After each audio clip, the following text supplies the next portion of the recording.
Hi friends, ஒரு 12 லட்சத்துக்குள்ள ஒரு hatchback car தேடிட்டு வரீங்களா? அதுவும் உங்கள் லிஸ்ட்டில் பலினோ இல்லைனா அல்ட்ராஸ் இருக்கா?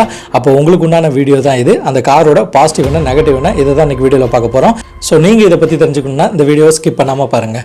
பலினோ அல்ட்ராஸ் இதோட இன்ஜின் ஸ்பெக்கை ஷார்ட்டாக பார்த்துடலாம். பலினோவோட 1.2 litre K series engine 4 cylinder. இதை பற்றி நம்ம சொல்லி தெரிய தேவையில்ல.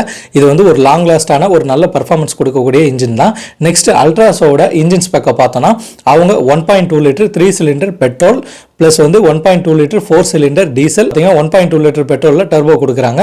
ஸோ பர்ஃபார்மன்ஸ் நல்ல ஒரு இன்ஜின் வேணும்னா ரெவட்டன் இன்ஜினை தாராளமாக சூஸ் செய்யலாம். நெக்ஸ்ட் மைலேஜ் வைஸ் பார்த்தோன்னா எப்போவுமே மாருதி அடிச்சுக்க முடியாதுன்னு சொல்லுவாங்க. ஸோ அந்த இடத்துல பலினோ தான் வின் பண்ணியிருக்கு. ஏன்னு கேட்டிங்கன்னா அல்ட்ராஸோட மைலேஜ் பார்த்தீங்கன்னா ஆவரேஜாக, அதாவது ரியல் வேர்ல்டில் நம்ம ஃப்ரெண்ட்ஸ் எடுக்கிறது பார்த்தீங்கன்னா ஒரு 14 to 15 தான் எடுக்கிறாங்க. அதுவே கொஞ்சம் சிரமமாக இருக்குன்னு சொல்லியிருக்காங்க. ஏன்னா அந்த காரில் பவர் அதிகமாக இருக்கும். இதே பலினோ கார்கள் பார்த்தீங்கன்னா உங்களுக்கு ஆவரேஜாக எடுக்கக்கூடிய மைலேஜ் 20+ எடுத்துகிட்டு தான் இருக்காங்க. நெக்ஸ்ட் பர்ஃபார்மன்ஸில் வின் பண்ண போகிறது எந்த காருன்னு பார்த்தீங்கன்னா அல்ட்ராஸ் தான். அதாவது பலினோ என்ன தான் வந்து அவங்க நல்ல மைலேஜ் கொடுத்தாலும் சரி, பர்ஃபார்மன்ஸில் வின் பண்ணுறது அல்ட்ராஸாக தான் இருக்குது. ஏன்னு கேட்டிங்கன்னா அல்ட்ராஸோட டார்க் நல்லாவே இருக்குங்க. அவங்க டீசல்லாம் எடுத்துட்டிங்கன்னா இன்னும் ஆகச்சிறந்ததாக இருக்கும். பெட்ரோல்லே 3 சிலிண்டர் இன்ஜினு, டர்போ எடுத்திங்கன்னா அதாவது எந்த பவர் லாக் இல்லாமல் நீங்கள் போயிட்டே இருக்கலாம். பலினோ கார்களை பொறுத்த வரைக்கும் நீங்கள் ஹைவேஸில் லாங் டைமாக ஓட்டும் போது, அதாவது திடீர்னு ஏதாச்சும் ஒரு ஓவர்டேக் எடுக்கிறீங்க, இல்லை சடனாக ஸ்லோ பண்ணிட்டு கொஞ்சம் ஹை பண்ணி ஸ்பீடில் போகிறீங்கன்னா லோ கீரு ப்ளஸ் ஹை கீரு இதை தட்டிட்டு தான் நீங்கள் போக வேண்டியிருக்கும். ஆனால் அல்ட்ராஸை பொறுத்த வரைக்கும் உங்களுக்கு பிரச்சனையே கிடையாது. சும்மா லோ கீரில் ஆகட்டும் சரி, ஹை கீரில் ஆகட்டும் போகிற ஸ்பீடில் அப்படியே அழுத்திட்டு போயிட்டே இருக்கலாம். அந்த அளவுக்கு இதோட டார்க் வந்து செம்மையாகவே இருக்குது. நெக்ஸ்ட் இந்த காரோட வைப்ரேஷன் பார்த்தா பலினோவா இல்லை அல்ட்ராஸான்னு கேட்டிங்கன்னா கட்டாயம் வந்து அல்ட்ராஸில் தான் வைப்ரேஷன் கொஞ்சம் அதிகமாகவே இருக்குது பலினோவா கம்பேர் பண்ணும்போது. நெக்ஸ்ட் இதோட சேஃப்டி. உங்களுக்கெல்லாம் பிடிச்ச டாப்பிக்கே சேஃப்டி தானே. ஏன்னா டாட்டாவை கம்பேர் பண்ணும்போது மாருதி எப்பவுமே டின் கேனு டப்பா காரு நிறைய கம்ப்ளைண்ட் சொல்லிட்டு இருப்பீங்க. ஸோ அந்த வரிசையில் சேஃப்டியில் வந்து டாட்டாக்களில் நம்ம அடிச்சுக்க முடியாது. ஏன்னா டாட்டா அவங்க பயன்படுத்துகிற உதிரிப்பாக்கங்களாகட்டும் சரி, ஸ்டீல் ஆகட்டும் சரி, ரொம்பவே ஸ்ட்ராங்காக கொடுத்துருப்பாங்க. மாருதியை பொறுத்த வரைக்கும் இது என்னதான் நெக்ஸாவோட ப்ராடக்டாக இருந்தாலும் பலினோவில் கொஞ்சம் கையை வச்சு ஓங்கி உள்ள தள்ளினாலே உள்ள கொஞ்சம் வளைகிற தன்மை இருக்க தான் செய்யுது. இப்போ கொஞ்சம் அப்டேட் பண்ணி கொடுத்துருக்காங்க. ஆனால் இருந்தாலும் அல்ட்ராஸை சேஃப்டியில் அடிச்சுக்க முடியாது. அந்த அளவுக்கு அவங்க ஸ்ட்ராங்காகவே கொடுத்துருக்காங்க. இது ஒரு 5 ஸ்டார் ரேட்டிங் கொடுக்கக்கூடிய கார். நெக்ஸ்ட் இந்த ரெண்டு காரோட ஃபிட் அண்ட் ஃபினிஷ்னு பார்த்தோன்னா மாருதி தான் வின் பண்ணுது. ஏன்னு கேட்டிங்கன்னா அல்ட்ராஸில் ஃபிட் அண்ட் ஃபினிஷ் இன்னும் கொஞ்சம் சொதப்பலாக தான் கொடுத்துருக்காங்க. அவங்க சேஃப்டி ஃபியூச்சர்ஸை என்ன தான் ஏற்றி கொடுத்தாலும், ஸ்டீலை வந்து நல்லா ஸ்ட்ராங்காக கொடுத்துருந்தாலும் ஃபிட் அண்ட் ஃபினிஷ் வந்து கொஞ்சம் அதாவது ஜிக்ஸாக தான் கொடுத்துருக்க மாதிரி தோணுது மாருதி காரை கம்பேர் பண்ணும்போது. நெக்ஸ்ட் இம்பார்ட்டண்டான விஷயம்னு பார்த்தீங்கன்னா காரோட ஃபியூச்சர்ஸ். அதாவது பலினோவில் ஃபியூச்சர்ஸ் வந்து அதிகப்படியாக கொடுத்துருப்பாங்க. இன்ஃபோடைன்மெண்ட் சிஸ்டம் ஆகட்டும் சரி, ஹெச்யூவி டிஸ்பிளே ஆகட்டும் சரி, அதாவது நிறைய விஷயங்களை ரொம்பவே மெழுகேற்றிருக்காங்க. ஆனால் அல்ட்ராஸில் பார்த்தீங்கன்னா இன்னும் பழைய ஃபியூச்சர்ஸ் தான் அப்படியே இருக்கே தவிர எந்த விதமான ஃபியூச்சர்ஸும் அப்டேட் பண்ணி கொடுக்கல. ஸோ பலினோ கார் தான் ஃபியூச்சர்ஸில் பெஸ்ட்டாக இருக்குங்க. என்னதான் நம்ம ஒரு கார் வாங்கிட்டாலும் அதில் உட்காந்து பயணிக்கிறதுக்கு ரொம்பவே சௌகரியமாக இருக்கும்.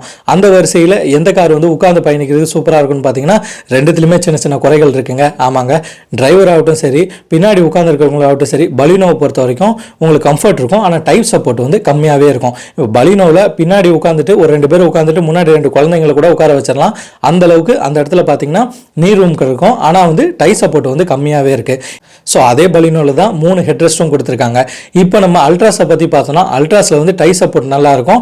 ஆனால் கொஞ்சம் உள்ளே இருக்கிற இடம் வந்து குறுகியதாக இருக்கும். அது மட்டும் இல்லாமல் நீ சப்போர்ட் பெருசாக இருக்காது. பூட் ஸ்பேஸ், அதாவது லக்கேஜ் வச்சுட்டு நம்ம டிக்கே ஓப்பன் பண்ணி பார்த்தோம் அல்ட்ராஸை கம்பேர் பண்ணும்போது பலினோவில் கொஞ்சம் பூட் ஸ்பேஸ் குறைவுதாங்க. நெக்ஸ்ட் அல்ட்ராஸை பற்றி பார்க்கணும்னா அல்ட்ராஸில் பூட் ஸ்பேஸ் நல்லா இருக்கும். ஃபியூச்சர்ஸ் வைஸ் கம்மியாக இருந்தாலும் அதில் டை சப்போர்ட் வந்து பெஸ்ட்டாக இருக்குங்க. ஆனால் என்னதான் நீங்கள் பலினோவில் கம்ஃபர்ட்டாக 3 பேர் உட்காந்துட்டு போகிற மாதிரி இதில் பின்னு இருக்கையில் உட்காந்துட்டு போக முடியாது. கொஞ்சம் டைட்டாக தான் இருக்கும். ஸோ கம்ஃபர்ட்டை பொறுத்த வரைக்கும் வின் பண்ணுறது பலினோ கார் தான். Next maintenance and service. மெயின்டெனன்ஸும் சர்வீஸும் அருமையாக வழங்கிட்டு இருக்க ஒரு நிறுவனம் அது மாருதி நிறுவனம் தான். அதாவது மாருதியில் பொறுத்த வரைக்கும் மெயின்டெனன்ஸ் ஃப்ரீயாக இருக்குன்னு சொல்லுவாங்க. அது மட்டும் இல்லாமல் சர்வீஸ் வந்து ஆகச்சிறந்த சர்வீஸாக கொடுத்துட்டு வராங்க. அதுவும் இல்லாமல் இது நிக்ஸா ப்ராடக்ட் வேறு. ஸோ பொருள் வந்து கொஞ்சம் உங்களுக்கு ஸ்ட்ராங்காகவே இருக்கும். பலினோவோட ஸ்பேர் பார்ட்ஸ் எல்லாமே கொஞ்சம் சீப் அண்ட் பெஸ்ட்டாகவும் இருக்குது. நம்மளுக்கு லாங் டர்ம் யூஸ்க்கு எந்த விதமான பிரச்சனையும் கிடையாது. நெக்ஸ்ட் டாட்டாவை பற்றி பார்த்தோன்னா டாட்டாவை பொறுத்த வரைக்கும் எல்லாருமே சொல்கிற ஒரு விஷயம் என்னன்னா அவங்க கிட்ட சர்வீஸ் இஷ்யூ எந்த இடம் போனாலும் இருக்குதுன்னு சொல்கிறாங்க. பட் ஆனால் ஒரு சில சர்வீஸ் சென்டர் நல்லாவே பண்ணிட்டு வராங்க. ஆனால் நம்ம இருக்கிற லொக்கேஷனை பொறுத்து அந்த சர்வீஸ் சென்டரில் நிறைய கோளாறுகளும் நடந்துட்டு தான் இருக்குது. நம்மளோட நண்பரே இருக்காங்க.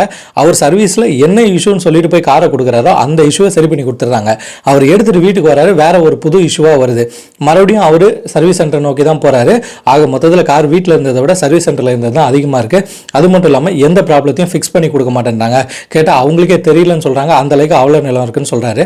ஸோ இந்த மாதிரி சர்வீஸ் அண்ட் மெயின்டெனன்ஸில் பெஸ்ட்டான கார்னு பார்த்தீங்கன்னா அது பலினோ கார் தான்.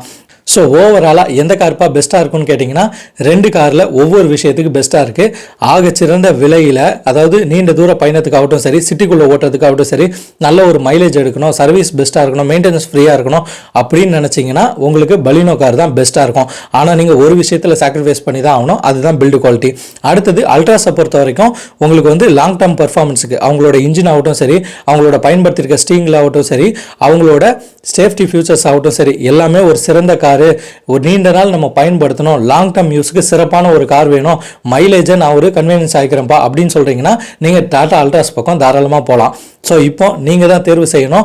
நல்ல ஒரு மாடர்ன் ஃபியூச்சர்ஸு, அதாவது பட்ஜெட் ரேஞ்சில் ஒரு கார் எடுக்கணும் அப்படின்னு நினச்சிங்கன்னா பலினோ போங்க. இல்லை எனக்கு பர்ஃபார்மன்ஸ் வந்து கெத்தாக இருக்கணும், நான் அந்த காரை வச்சுட்டு லேக் ஆகிட்டுலாம் ஓட்டிகிட்டு இருக்க முடியாது, நான் கார் எடுக்க போகிறதோ என்றைக்கோ ஒரு நாள் ஊருக்கு தான் போயிட்டு வர போகிறேன், ஸோ பெட்ரோல்லாம் எனக்கு பெரிய பிரச்சனை இல்லை, நல்ல ஒரு சேஃப்டி ஃபீச்சர்ஸாக இருக்கணும், நல்ல ஒரு பர்ஃபார்மன்ஸாக இருக்கணும், நல்ல ஹைவேஸில் விட்டு விளையாடணும்னு நினச்சிங்கன்னா தாராளமாக அல்ட்ராஸ் கார் எடுக்கலாம். அதில் பயன்படுத்திருக்க உதிரி பார்க்கறவங்களும் சரி, காரோட வெயிட் ஆகட்டும் சரி, கிரவுண்ட் கிளியரன்ஸ் ஆகட்டும் சரி, உங்களுக்கு ஹைவேஸில் அடிச்சு தூக்கிட்டு போயிட்டே இருக்குங்க. ஓகே நண்பர்களே, இப்போ பார்த்துட்டு இருக்க நீங்கள் சொல்லுங்கள், பலினோ காரை தேர்வு செய்வீங்களா இல்லை அல்ட்ராஸ் காரை தேர்வு செய்வீங்களா? நீங்கள் ஆல்ரெடி இந்த 2 காரில் எது ஒன்று வச்சுருந்தீங்கனாலும் அதோட நிறை குறைகளை நம்ம கமெண்ட் செக்ஷனில் மறக்காமல் போடுங்க. புதிதாக வாங்குவதற்கு பயனுள்ளதாக இருக்கும். இதே போன்ற மோட்டார் சார்ந்த செய்திகளை நம்ம சேனல் மூலியமாக தெரிந்து கொள்வதற்கு த மிதுன் ஸ்டோரி சேனலை சப்ஸ்கிரைப் பண்ணுங்கள், ஷேர் பண்ணுங்கள், லைக் பண்ணுங்கள். நீங்கள் பண்ணுற ஒவ்வொரு ஷேர், சப்ஸ்கிரிப்ஷன், லைக்கில் மட்டும்தான் எனக்கு அடுத்தடுத்த வீடியோ போஸ்ட் பண்ணுறதுக்கு உந்துதலாக இருக்கின்றதை என்றைக்குமே மறந்துடாதீங்க. நான் உங்கள் மிதுன், அடுத்த காலையில் சந்திப்போம். பாய்.